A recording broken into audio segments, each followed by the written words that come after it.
Assalamualaikum warahmatullahi wabarakatuh. Nama saya Ismail Lubis, jurusan Komunikasi Digital. Pada kesempatan kali ini, saya akan melakukan presentasi dengan judul Menggunakan Bahasa Indonesia yang Benar dan Melestarikan Seni dan Budaya Indonesia sebagai upaya menuju bahasa Indonesia menjadi bahasa ASEAN. Bahasa Indonesia pertama kali diikrarkan menjadi bahasa persatuan pada Kongres Sumpah Pemuda tanggal 28 Oktober 1928 dan resmi menjadi bahasa negara pada tanggal 18 Agustus 1945 yang tercantum dalam pasal 36 Undang-Undang Dasar 1945.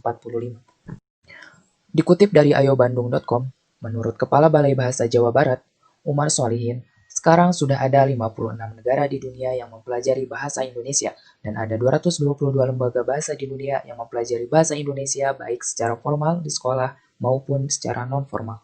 Asia Tenggara kini tengah menghadapi MEA atau Masyarakat Ekonomi ASEAN yang memiliki pola mengintegrasikan ekonomi negara-negara ASEAN dengan cara membentuk sistem perdagangan yang bebas, yang dalam kenyataannya mempunyai perbedaan yang tajam dalam latar belakang kebudayaan maupun politik.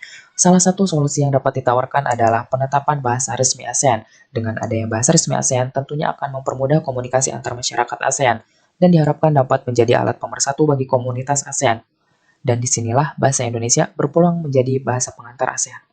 Sesuai dengan amanat UU Nomor 24 Tahun 2009, pemerintah dan masyarakat memiliki tugas untuk menjadikan bahasa Indonesia menjadi bahasa internasional. Kepotensialan bahasa Indonesia menjadi bahasa pengantar ASEAN dapat dilihat dari beberapa faktor yang mendukung. Pertama, penutur bahasa Indonesia banyak. Pelaksana tugas Kepala Badan Pengembangan dan Bahasa Kementerian Pendidikan dan Kebudayaan, Dedang Sunendar mengatakan, penutur bahasa Indonesia sudah banyak yakni melebihi 300 juta penutur.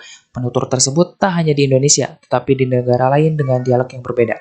Yang kedua, sistem bahasa Indonesia dapat dikatakan sudah mapan. Bahasa Indonesia telah memiliki sistem ejaan yang mapan, yakni dengan diberlakukannya ejaan bahasa Indonesia yang disempurnakan atau EYD. Bahkan buku panduannya telah diterbitkan. Selain itu, terdapat buku pedoman untuk pembentukan istilah, dan penulisan bahasa Indonesia merupakan huruf Latin. Secara internasional memungkinkan bahasa Indonesia mudah dipelajari negara lain. Yang ketiga, bahasa Indonesia mampu berperan sebagai bahasa dan sarana komunikasi berbagai bidang. Dalam KBBI edisi keempat, bahasa Indonesia memiliki 90.000 kosakata dan masih mengalami perkembangan. Ditambah terbitnya kamus istilah berbagai bidang ilmu, thesaurus, dan glosarium memungkinkan bahasa Indonesia mampu berperan sebagai bahasa dan sarana komunikasi. Upaya menuju bahasa pengantar ASEAN. Salah satu syarat bahasa Indonesia menjadi bahasa internasional adalah pemiliknya harus memiliki rasa percaya diri dan peduli terhadap bahasanya. Yang pertama yang dapat dilakukan adalah melalui UKBI, Uji Kemahiran Berbahasa Indonesia. UKBI dapat meningkatkan kualitas bahasa Indonesia serta penggunaan dan pengajarannya di dalam dan di luar negeri. Selain itu, UKBI dapat memupuk sikap positif dan rasa bangga masyarakat Indonesia terhadap bahasanya. Yang kedua adalah meningkatkan keterampilan guru dan melakukan pembelajaran bahasa Indonesia yang efektif guna menumbuhkan sikap positif siswa atau mahasiswa terhadap bahasa Indonesia. Yang ketiga, menumbuhkan cinta tanah air sehingga menimbulkan sikap positif terhadap bangsa Indonesia, karena bahasa adalah identitas dan aset berharga bangsa. Yang terakhir, fanatik budaya dan bahasa Indonesia, merubah pola pikir bahasa Inggris keren menjadi bahasa Indonesia keren dan modern. Upaya selanjutnya yaitu melestarikan seni dan budaya Indonesia, karena salah satu syarat bahasa menjadi bahasa internasional adalah menunjukkan tingginya budi dan budaya penuturnya. Perbedaan latar belakang sosial dan budaya masyarakat ASEAN merupakan tantangan untuk Indonesia untuk menjadikan bahasa Indonesia menjadi bahasa pengantar ASEAN. Strategi yang dapat dilakukan Indonesia yaitu dengan cara masuk melalui budaya dan seni Indonesia. Strategi ini ampuh mendorong bahasa Indonesia menjadi bahasa ASEAN. Contohnya Korea Selatan, melalui Korean Wave, yaitu K-drama dan K-pop, berhasil menjadi pengaruh besar dunia. Upaya yang dapat dilakukan dalam hal ini yaitu dengan cara mendukung industri musik Indonesia, mendukung film Indonesia termasuk film animasi, membuat karya kreatif khas Indonesia, dan yang terakhir fanatik budaya Indonesia. Berikut merupakan bukti bahwa seni dan budaya Indonesia bisa mendunia. Di industri musik contohnya ada Siti Badriah dengan lagu Cantik yang ditonton 150 juta kali.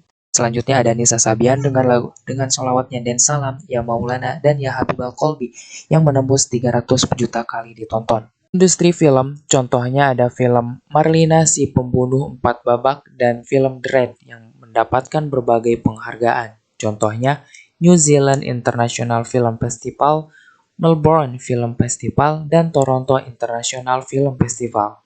Selain itu, Indonesia memiliki animator-animator ternama dunia seperti Andre Surya, Michael Reynolds, dan Rini Triani. Selain itu, banyak kebudayaan tradisional Indonesia yang menjadikan Indonesia eksis di mata dunia. Contohnya angklung, gamelan, wayang, lagu jali-jali, lagu sayange, dan tari saman. Di zaman modern saat ini, bahasa Indonesia mengalami perkembangan cukup pesat sehingga menjelma menjadi bahasa modern yang kaya akan kosakata dan mantap dalam struktur. Bahasa Indonesia mampu berperan sebagai bahasa dan sarana komunikasi di segala bidang. Dengan memperhatikan arah dan perkembangan bahasa Indonesia yang sudah jelas dan pasti tidak dipungkiri bahwa bahasa Indonesia dapat menjadi bahasa internasional. Pemerintah dan masyarakat harus bersinergi mendukung bahasa Indonesia menuju bahasa internasional dengan menggunakan bahasa Indonesia dengan baik dan benar dan menunjukkan sikap positif dengan cara membuat karya untuk negeri, mendukung industri kreatif Indonesia, mencintai budaya Indonesia, dan melestarikan budaya Indonesia.